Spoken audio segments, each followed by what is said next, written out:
Il dit qu'aussi longtemps qu'un héritier reste un enfant, il n'est pas différent d'un esclave. Quoique l'héritier soit le maître de tout.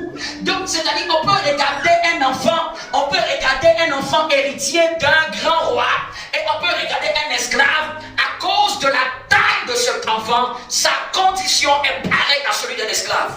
Parce que si tu restes enfant dans la foi, ça te prédispose à ne pas saisir certaines choses. Ça ne veut pas dire que Dieu ne les a pas pourvus pour toi, mais c'est ta taille qui les empêche de pouvoir les prendre. Donc souvent, certaines choses avec Dieu ne sont pas un problème du Dieu qui ne fait pas, mais c'est un problème de taille qui n'est pas approprié pour prendre la chose. Donc si ton problème t'énerve, change ta taille. Désire changer de dimension. Désire grandir un peu plus. Donc Dieu n'a jamais été le problème de nos vies. Dieu a été toujours fidèle. Dieu a tout pourvu là.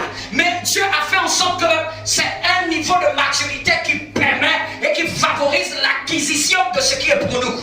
Donc il y a certaines choses, ce n'est pas le Dieu qui ne veut pas le faire, mais c'est la taille qui n'est pas encore consistante pour la prendre. En d'autres termes, si Dieu permet que tu la prennes avant que la taille qui correspond à cette chose arrive, elle va pas te bénir, elle va te détruire. C'est le Saint-Esprit qui fait croître. Ce n'est pas l'âge dans le Seigneur qui fait croître. Mais pour que le Saint-Esprit puisse faire croître, il faut prendre une décision. Ça vient d'une décision. À chaque décision, il y aura une opposition. Si je décide, par exemple, de jeûner, je dois savoir que je vais avoir faim. Je dois savoir que le fait que je me dis que je vais m'abstenir cette journée-là, je dois être préparé à ce que la faim viendra tester ma décision. On grandit par la capacité à être ferme sur des décisions et des convictions.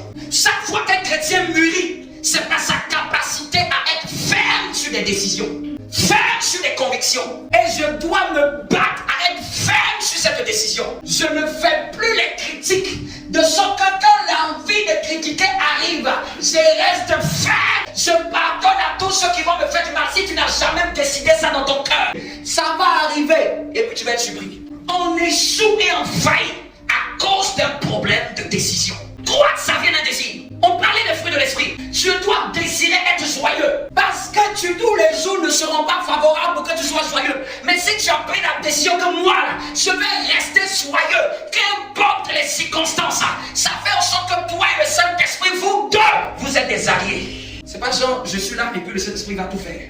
On a parlé du fruit de l'esprit. Quelqu'un doit désirer, dire que ça là, c'est dans ma vie et rien d'autre.